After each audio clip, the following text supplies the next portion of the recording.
The barbell was set at 135, which was not the weight Reed Calloway had planned to use. And that was entirely the fault of the woman in the squat rack next to him. He had been at the gym since 5:50 in the morning, which was early enough to have the free weights section almost entirely to himself. Which was the whole point. Reid was not antisocial. He just did his best thinking in silence, and his best lifting in silence. And the two activities had become the same activity somewhere around the time he turned 28 and stopped pretending he liked crowded gyms.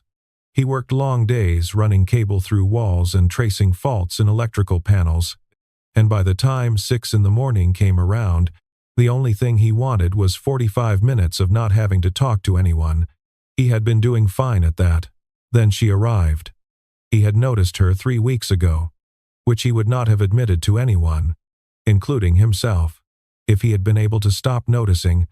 She trained bench and squat on the same mornings he did, which meant Mondays, Wednesdays, Fridays, and Saturdays.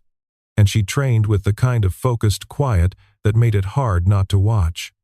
Not because of the obvious reasons, though Reed was not going to pretend those didn't exist, because she moved through her warm-up sets like she was solving a problem, adjusting her grip width twice before she was satisfied, re-racking and starting over if something felt wrong, never looking around to see if anyone was watching.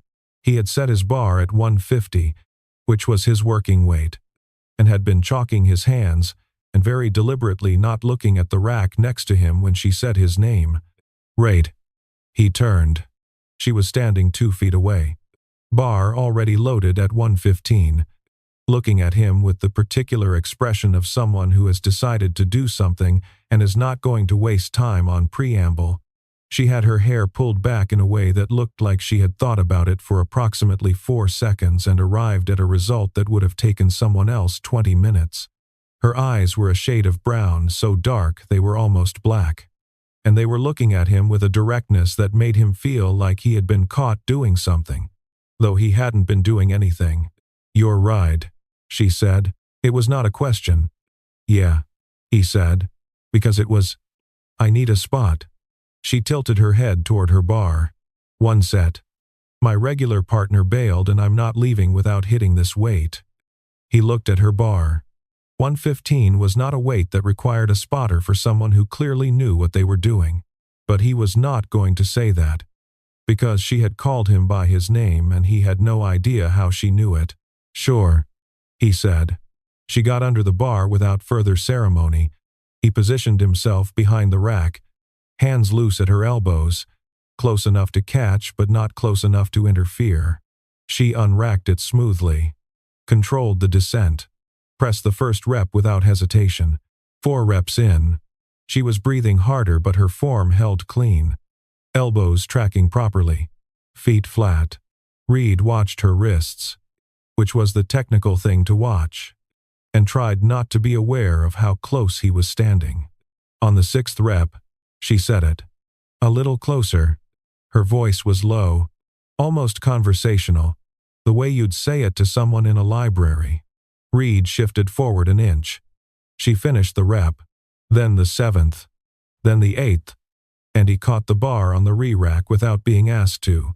She stayed under it for a moment after it settled into the hooks, chest rising and falling, staring at the ceiling. Then she sat up, rolled her shoulders, and looked at him over her shoulder. "Thanks," she said. "Good set," he said, which was true. She nodded once, like that was the expected and correct answer, and turned back to her bar to strip the plates. Reed walked back to his own rack. He stood in front of it for a moment. 150. He had set it at. He had definitely set it at 150. He looked at the bar. It said 135. He had no memory of changing it. He added his plates back without looking toward her rack, got under the bar, and spent his entire working set thinking about the fact that she had known his name before she spoke to him, and that when she said "a little closer" she had not looked at him, and that her voice had been exactly the same volume and tone as if she had been asking him to pass a water bottle. He finished his sets. He racked his bar. He went through his accessory work on autopilot, When he glanced toward her rack on his way to the water fountain, she was gone. He drove home and stood in the shower for longer than usual. Somewhere around the time the water started going cold, he realized he had no memory of whether he had completed his last 2 sets or not. He went back through his morning in his head while he made coffee. He was good at reconstruction. It was a skill that came with the job, tracing a problem backward from the symptom to the source, following the wire until you found the break. The problem was that this particular sequence of events did not have a clean break he could point to. It had a woman knowing his name when she shouldn't have, and a 2-word request that he could not interpret with any certainty, and his own inexplicable inability to remember whether he had done his lat pull-downs. The name thing was what kept snagging. He had been coming to this gym for 8 months. He was not the type who introduced himself to people. And the free weight section at 5:50 in the morning was not the type of place where introductions happened organically. The front desk staff knew his name because they had it on file. His parking spot neighbor, a retired postal worker named Gerald, who did 20 minutes on the elliptical 3 times a week. You knew his name, because Gerald knew everyone's name, and considered it a personal project. That was the full list of people at this gym who knew his name. Now there was a 4th name on that list, and she had used it like she had always had it. Like it was a thing she had picked up somewhere and simply never had occasion to use until this morning. Reed poured his coffee and sat at his kitchen table and looked at his hands. He was 31 years old, and he had been in enough situations to know when something was significant and when he was manufacturing significance, because he wanted it to be there. He was also honest enough with himself, in the privacy of his own kitchen, to admit that he was not sure which one this was. The coffee went lukewarm while he sat there.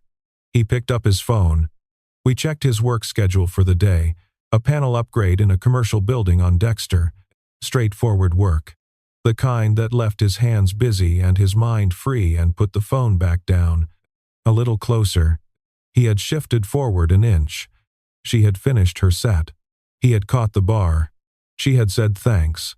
None of that was complicated. All of that was completely standard gym etiquette between 2 people who happened to be training near each other on a Wednesday morning in October.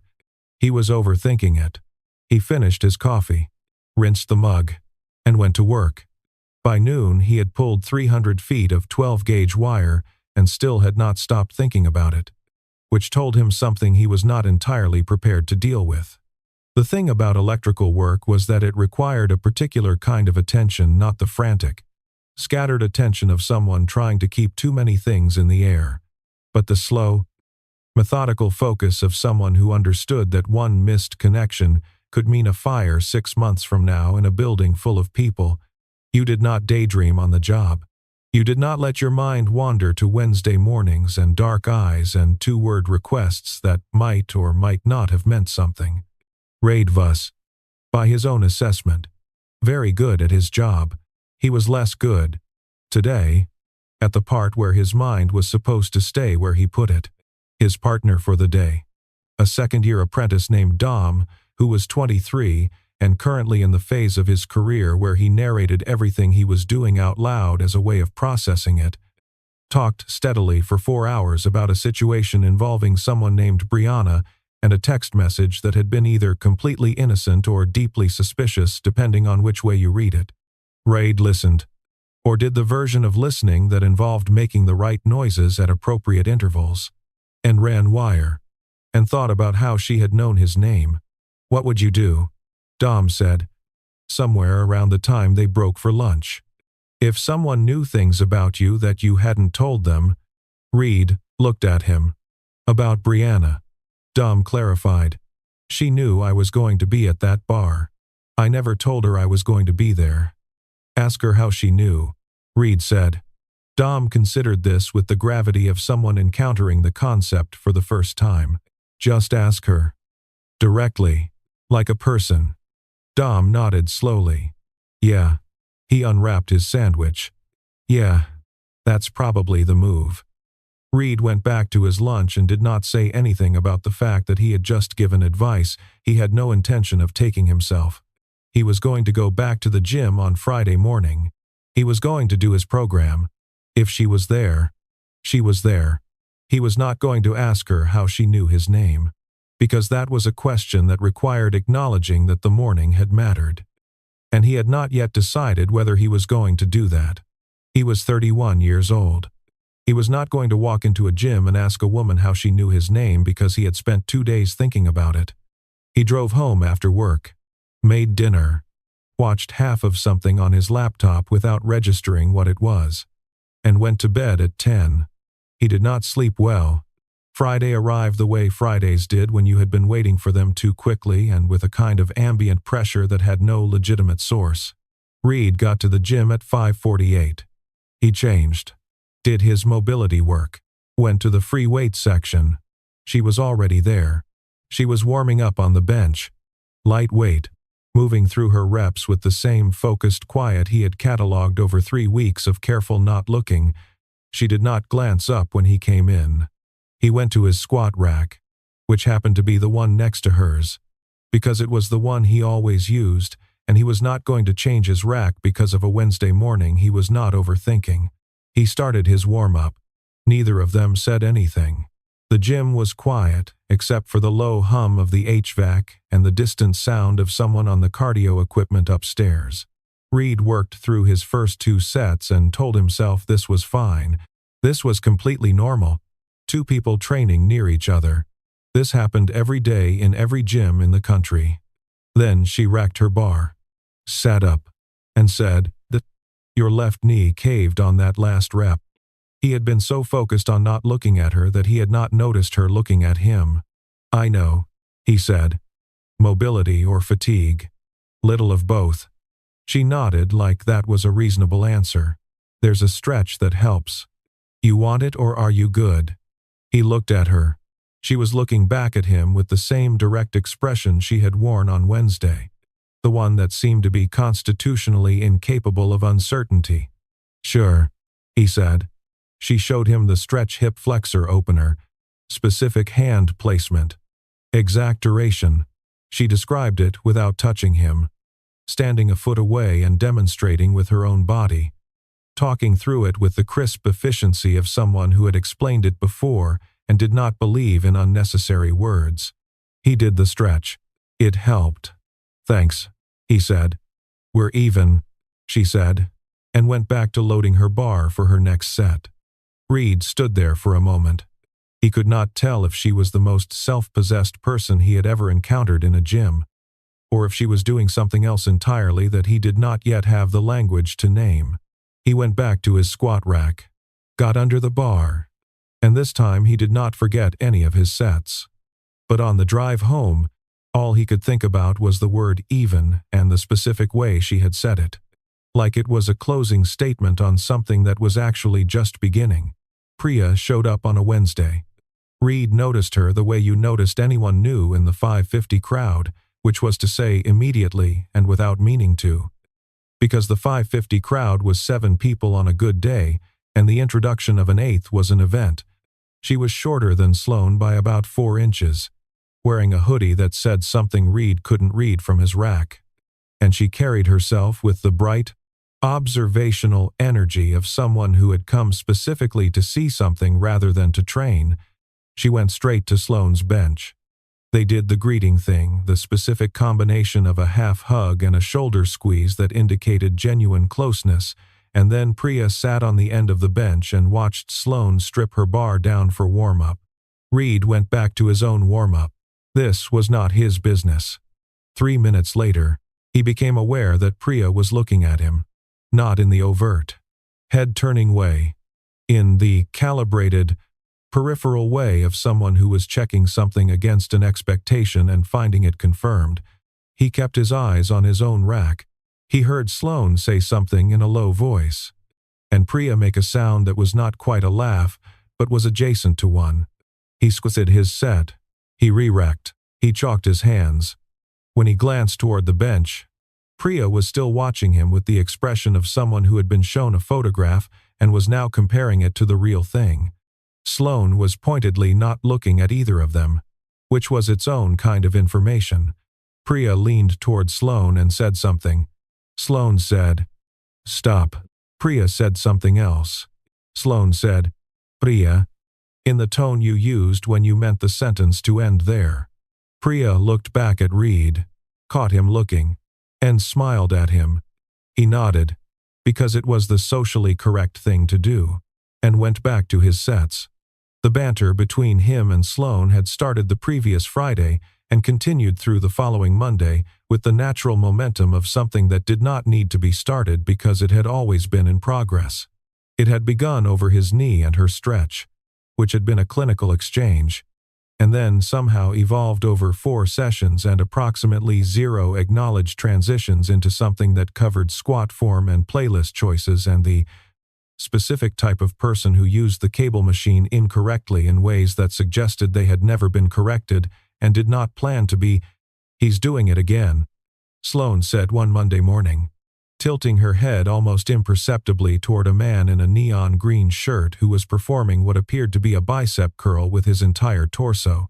He comes in every Monday, Reed said. He does the same 3 exercises for 45 minutes. He is completely consistent. Consistently wrong. Consistently committed. There's something to respect there. Sloane looked at him with an expression that indicated she did not agree but was willing to consider the argument. That's very generous of you. I'm a generous person. You told me last week that the guy who leaves his plates on the bar should be banned for life. That's a completely separate category of offense. Commitment I respect. Inconsiderate I don't. She made a small sound that might have been a laugh, or might have been agreement, or might have been both, and went back to her set. Reed went back to his. This was how it worked. Fragments of conversation around the work continuing regardless. Neither of them breaking their program to stand around and talk. It suited him. He suspected it suited her. The small acts had accumulated without either of them commenting on them. He had adjusted the height of the J-hooks on the rack she was going to use next before she got there, because he had noticed she always had to reset them and it took her an extra 30 seconds she spent looking mildly annoyed. She had, the following session, left a resistance band looped over his rack handle, the specific band he always used for warm-up, which she must have noticed him searching for in the communal bin the time it wasn't there. He had held the door to the stretching area open for her on the way out, and she had said thanks. And he had said of course, and they had walked to the parking lot in the same direction for 6 steps before she turned left and he went straight. None of it was significant. Individually, he was aware that he was counting it anyway. On the Wednesday Priya came. He finished his working sets and was cooling down in the stretching area when Sloane came in alone. She unrolled a mat 3 feet from his and started on her hip mobility routine, which he had observed enough times to know she did not vary. He did his own cool-down. They were quiet. This was also normal. She's not going to say anything, Sloane said. He looked over. She was in a pigeon pose, looking at the floor in front of her mat with the focus of someone who was not actually focused on the floor. Okay, he said. I'm telling you because you were doing the thing where you try to figure out what's happening without asking. I wasn't. He stopped. She was right. How do you know what I was doing? Because I do the same thing. She shifted her weight, adjusted her back leg. It's inefficient. What would you do instead? She thought about that for a moment. Ask, she said. Usually. Pause. Or just decide what you want and act on it and let the other person respond. She said it in the same voice she used for everything, even. Direct. Without decoration. He could not tell if she was answering a hypothetical question or saying something with a specific target. He had been around her for 2 weeks and she still moved through conversations the way she moved through her warm-up sets, clear destination. No wasted motion. The purpose visible only in retrospect. That requires knowing what you want first, he said. Doesn't it always? He didn't have an answer for that. She finished her pigeon pose. Switched sides. And they finished their cool-downs in silence. On the way out, they passed Priya at the front desk, who was putting her shoes back on and looked up at them with an expression Reed could only describe as triumphant. Sloane said, "Do not." Without looking at her, Priya pressed her lips together and looked at the ceiling. Ride held the door. Sloane walked through it. He followed. The morning air outside was cold enough that their breath made small shapes and disappeared, and Sloane pulled the zipper of her jacket up to her chin and said, "Same time Friday," and walked to her car. He stood next to his truck for a moment after she was gone. The parking lot was mostly empty. A crow was sitting on the light pole at the far end, looking at nothing in particular. Same time Friday was not a question. It was not an invitation. Exactly. It was a statement of fact about something that had not yet happened, delivered with the certainty of someone who had already decided it was true. He got in his truck. He sat there for a moment with his hands on the wheel. Then he started the engine and pulled out of the lot. And the crow watched him go. And he was at the first stoplight before he realized he was smiling. He stopped smiling. He made a left turn. He went to work. He thought about what she had said, decide what you want, and act on it, and let the other person respond, and recognized it as either the most direct piece of advice he had received in recent memory, or something else dressed up as advice, and acknowledged to himself, finally, that he was not sure it mattered which one it was. On Friday. They were both there at 5:50. Neither of them mentioned Wednesday. They spotted each other without being asked. The calf cramp happened 12 minutes into Sloane's third set of Romanian deadlifts, which she would later describe to Priya as poorly timed and to Reed as none of his business, except that it was very much his business because he was standing 4 feet away when it happened and saw her face change from focused to pained in the specific way that meant something involuntary. She racked the bar with more composure than most people managed when their muscle was seizing, which he noted without surprise. Then she stepped back, shifted her weight, and tried to walk it off with the tight, controlled movement of someone who was not going to let anyone see it bother her. It bothered her. He could tell. "Sit down," he said. "I'm fine. You're going to make it worse." She looked at him. He did not move. She held the look for 3 full seconds, which he was beginning to understand was a signature of hers. The held look that was doing the work of a full argument, and then she went to the stretching area and sat on the floor with the air of someone who had decided to sit down of their own volition. He followed. He sat across from her. "Which one?" "Left. Gastroc." "How bad?" "4 out of 10. I've had worse." She extended her leg, flexed her foot carefully, winced. 3 out of 10. He showed her a mobilization, gentle pressure along the muscle belly, specific angle, not aggressive.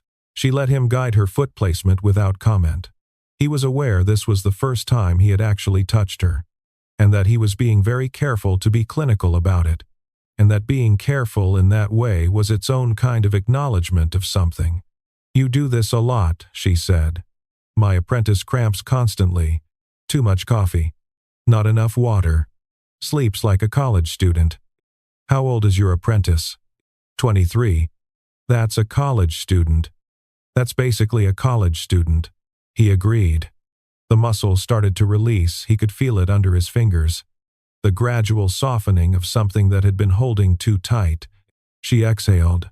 He eased off the pressure and kept the position another 10 seconds the way you were supposed to. The gym around them was doing its usual early morning thing, the distant rhythm of someone on the stair climber, the occasional clank from the main floor, the low ambient noise of a space that was functional rather than comfortable. The stretching area was quiet the way corners of public spaces got quiet, sometimes not silent, but set apart. "You've been doing this a long time," she said. It was not a question. The way most things she said were not questions. 8 years licensed. Apprenticed for 2 before that. "You like it?" "I do." He glanced up at her. "How do you know?" "You talk about your apprentice the way people talk about things that matter to them." She adjusted her position slightly. "Most people talk about work like it's happening to them. You talk about it like you're choosing it." He didn't have an immediate answer to that. He had not thought about it in those terms. But now that she had put it that way, he could not think about it in any other. "What about you?" he said. Event coordinator. She said it the way people said things they had said 1,000 times. Corporate events. Mostly. Conferences. Product launches. The occasional gala where I spend 8 hours making sure rich people don't notice the things that go wrong. Do things go wrong? Always. She said it without distress. That's actually the part I like. Something goes wrong and you have 45 seconds to fix it before anyone notices and you just fix it. There's a clarity to it. Controlled chaos.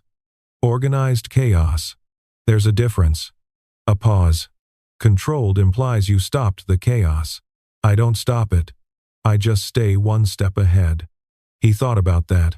He thought about voltage running through wire. The constant low-level management of something that would not be controlled. Only directed. Yeah, he said. I get that. She looked at him with an expression he was starting to recognize the slight recalibration. The fractional adjustment. Like she had expected one answer and gotten another, and was updating something internal. He had seen it twice before.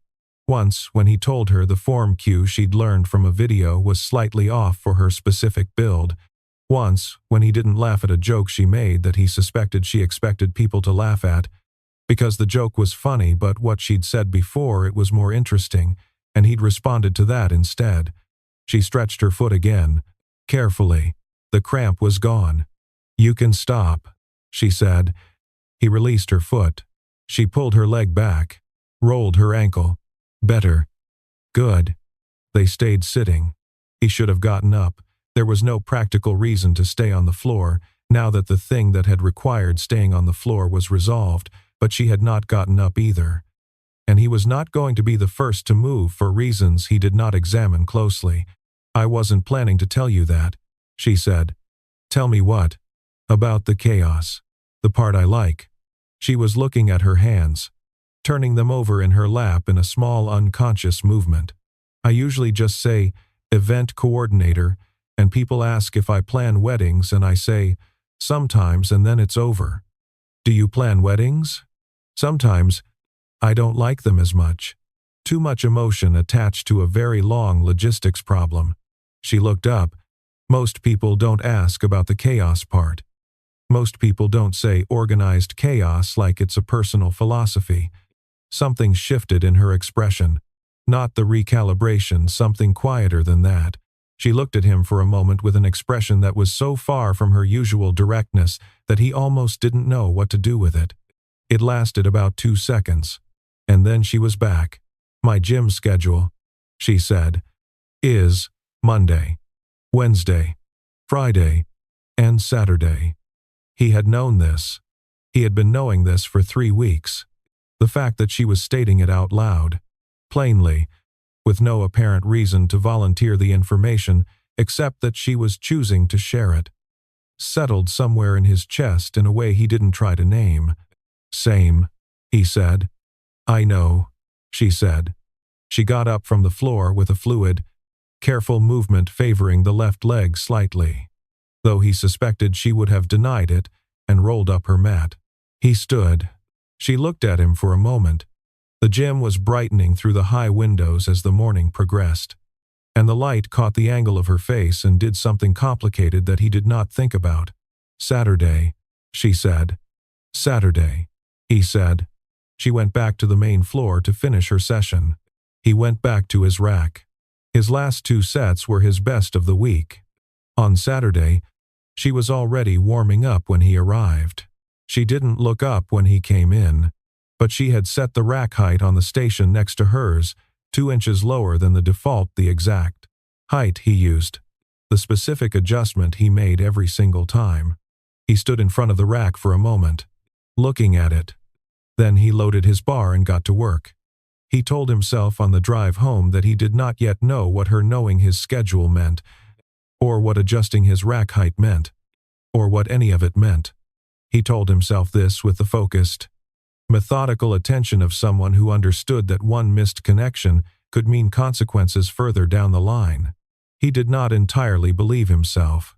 He heard them before he saw them. He had come back from the water fountain early. His set wasn't done. He'd lost count somewhere around rep 5, and needed a minute to reset.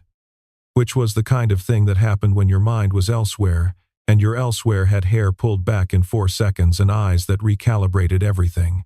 He came around the corner toward the stretching area and stopped before he reached the entrance. Because Sloane and Priya were inside, and he was not going to walk in on a conversation that was clearly not for him. He should have turned around. He didn't turn around. "You've known about him since September," Priya said. She was keeping her voice down, the way people did in gyms when they wanted to be private in a public space. "You asked Marcus about him before you ever talked to him." "Priya, I'm just saying." The spotting thing was not spontaneous. A pause. It was a perfectly normal request. Sloane said. He was the nearest qualified person. "You called him by name." "I knew his name." "You knew his name because you asked someone what his name was. That's different from just knowing it." A pause. "And the closer thing." That was a technical cue. "Sloane. It was a... You told me about it afterward with the exact face you make when something went better than you planned." A beat. "I've known you for 9 years. That is not your technical cue face.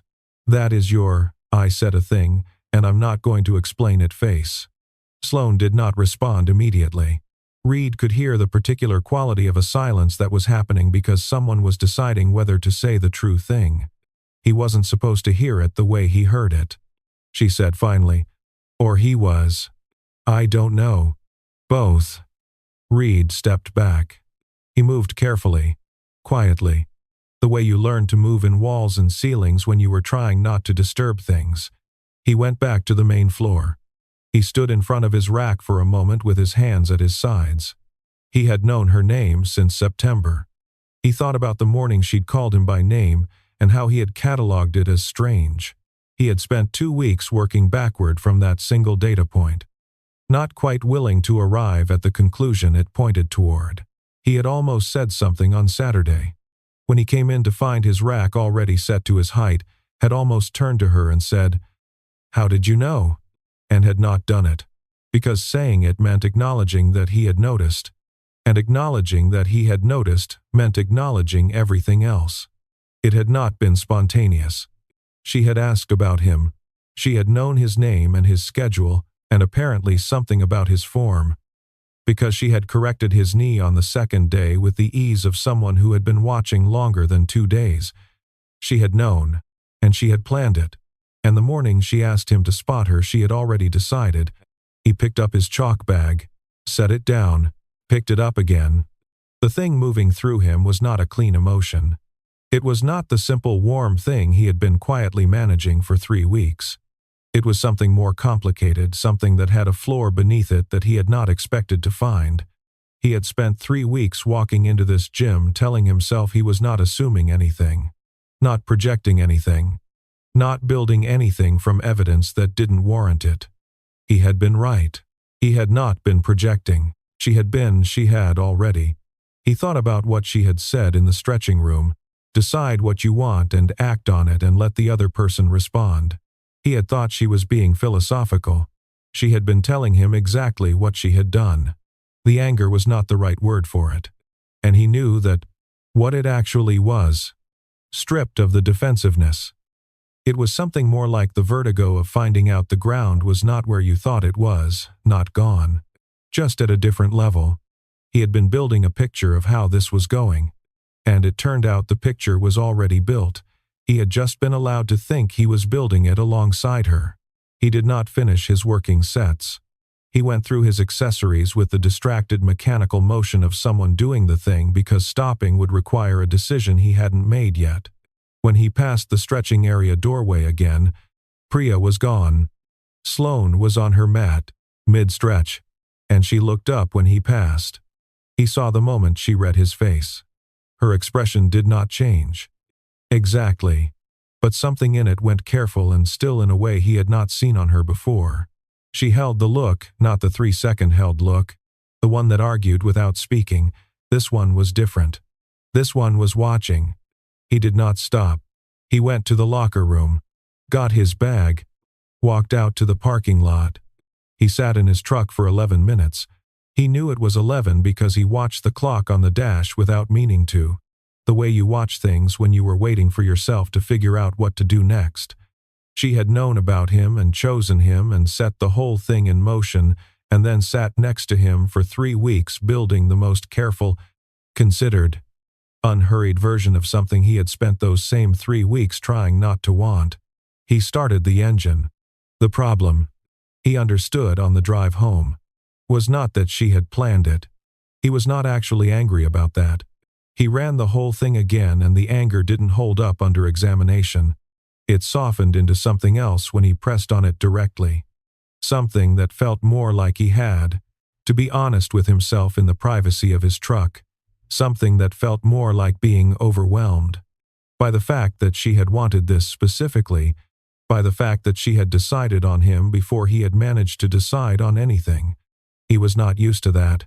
He was used to being the person who noticed things and chose not to act on them, who saw the pattern before it was obvious and kept his own counsel about it. He was not used to being the person who had already been chosen while he was still deciding whether choosing was something he was going to do. She had said a little closer, and it had not been a technical cue. She had said we're even as if they had a ledger.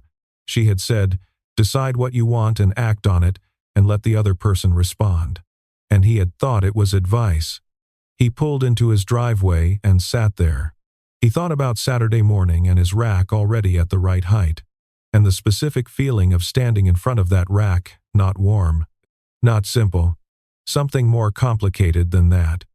Something that had required a significant effort not to name. He had not named it.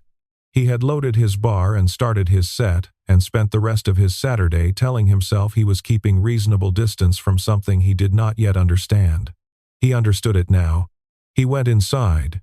He made dinner without tasting it. He went to bed early and lay in the dark and ran the whole thing through again from the beginning, from the first morning he had noticed her. Which was a Monday 8 weeks ago. Which meant she had been watching him for at least 2 weeks before she made the approach, and the more he ran it, the more clearly he could see that he had been not deciding for long enough that the decision had happened anyway. He had just been the last to know. He did not sleep well. Again. But somewhere around 2 in the morning, the vertigo settled, and underneath it he found something he recognized, the clear, clean awareness of what he actually wanted. Stripped of the framework he had built around not deciding. It was quiet, and it was specific, and it had been there for 3 weeks. He thought about going back to the gym on Friday and what he was going to do about it. He did not have an answer yet. He thought that might be okay.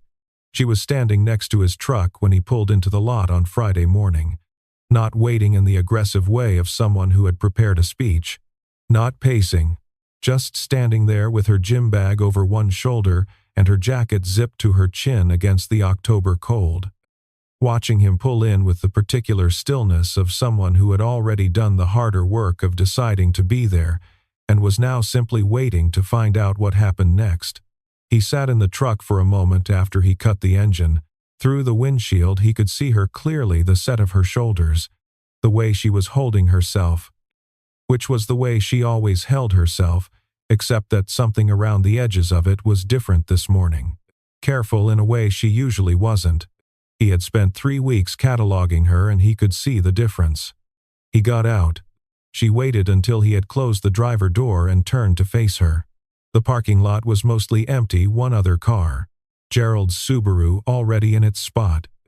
A crow doing something on the concrete at the far end that it found very compelling. The morning was gray and cold, and smelled like the coffee shop 2 blocks over when the wind came from the right direction. I'm not here to explain, she said. I mean, I will, if you want. But that's not the whole reason I'm here. He looked at her. I'm here because I want to know if you want me to explain. She shifted the bag on her shoulder. A small movement. Or if it doesn't matter. Or if it matters too much and you need me to find a different gym. Up house. Those are the options I came up with. He looked at her for a long moment. The crow at the far end of the lot found whatever it was looking for and flew away. How many options did you consider before you landed on 3? He said. Something moved through her expression. 7, she said. What were the other four? Pretending Wednesday didn't happen. Texting you. But I don't have your number. Sending Priya, which she offered to do, which is not how I operate. And the fourth one was just showing up to the gym like normal and seeing if you showed up too and letting it be whatever it was going to be. Why didn't you do that one? Because that one is cowardly, she said, without any particular heat in it. Just the flat truth of it. That's the one where I let you carry the uncertainty so I don't have to. He thought about 2 in the morning. He thought about the vertigo settling and finding the clear thing underneath it. He thought about her in the stretching room saying, decide what you want and act on it and let the other person respond. And he thought about how he had been applying that principle to the wrong person for 3 weeks. He went to the back of his truck and opened the tailgate. He kept a jump rope in a side pocket of the cargo area for morning warm-ups. When he got to a job site early, he had done it for so long, it had become a reflex. The rope going in and out of the bag with everything else. He unzipped the pocket, took it out, and started loosening the handles. Sloane watched him. You can stay, he said. She was quiet for a moment. He could feel her working out what that meant. The same way he'd spent 3 weeks working out what she meant by things running it forward and backward, checking it against the available evidence. Okay, she said. He started his warm-up with the rope, there in the parking lot in the gray October morning. Because he was cold, and he had learned years ago that waiting for the right conditions to start something was how you spent your whole life not starting things. She put her bag down on the tailgate and watched him for a count of about 10 seconds, and then she dug her own rope out of her bag and started alongside him. Because of course she had one, and of course she didn't wait to be invited. They warmed up in the parking lot without talking. Their ropes hit the concrete in slightly different rhythms that gradually, over the course of 2 minutes, aligned. He did not point this out. She did not point this out.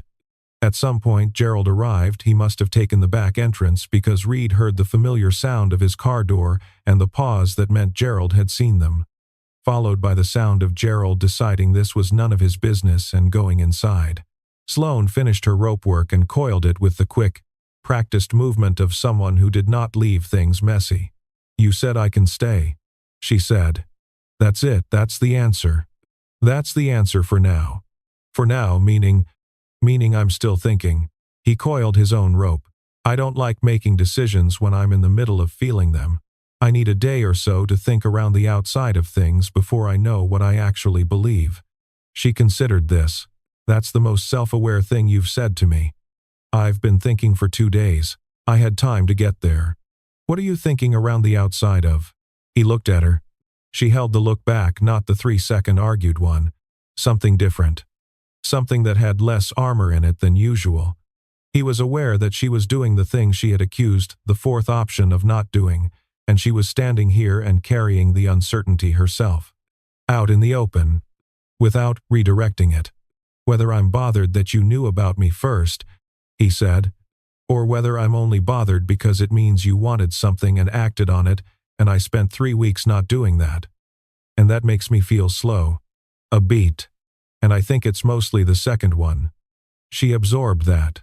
For the record, she said, you weren't slow.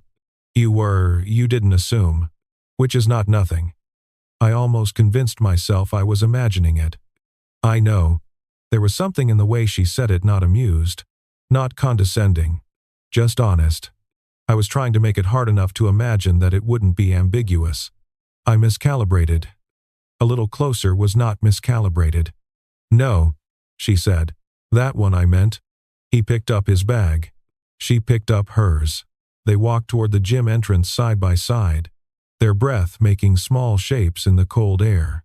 Priya said I should apologize. Sloane said, as he held the door. For what specifically? For calling you by name before we'd met.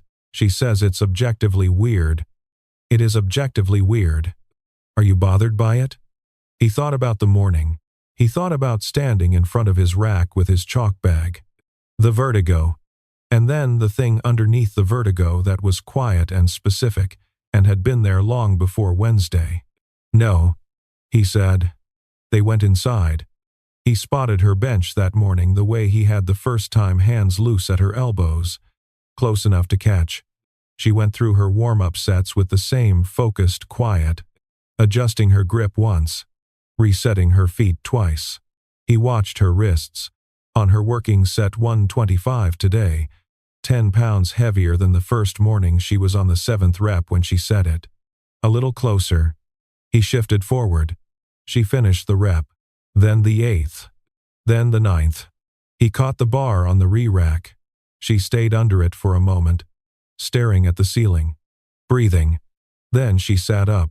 She looked at him over her shoulder. This time, he did not pretend he didn't know what she meant. Good set, he said. Better than the first one, she said. By 10 pounds. By more than that. She stood, rolled her shoulders, looked at him straight. You want to grab coffee after? There's a place 2 blocks over.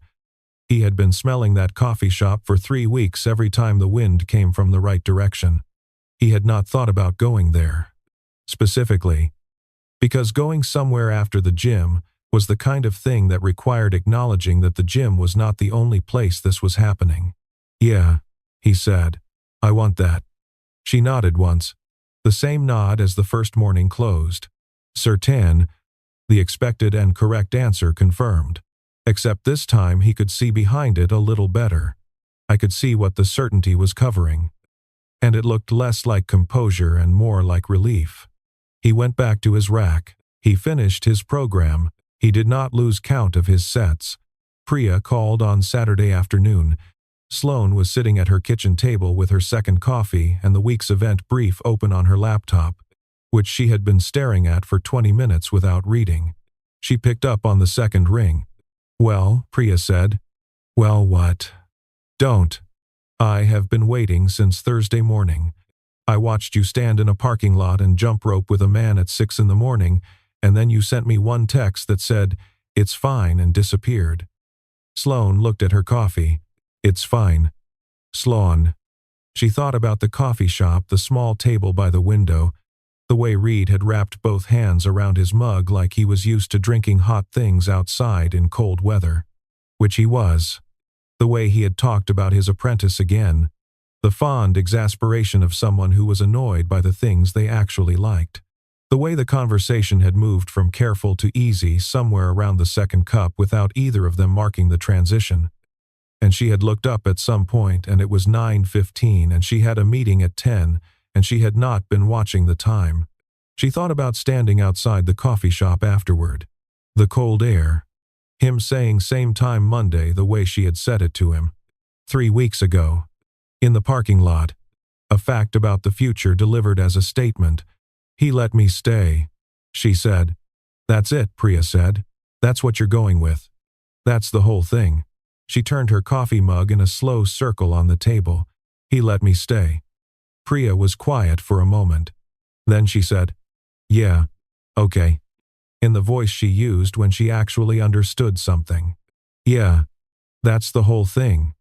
They talked for a while about other things, Priya's sister's wedding in the spring, the conference Sloane had coming up in November, whether the gym was going to replace the broken cable machine before the end of the year.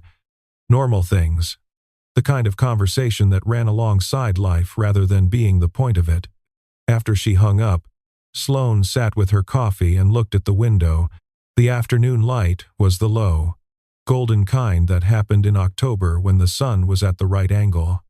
And it came through the glass and made a long rectangle on her kitchen floor that her cat walked through twice before losing interest.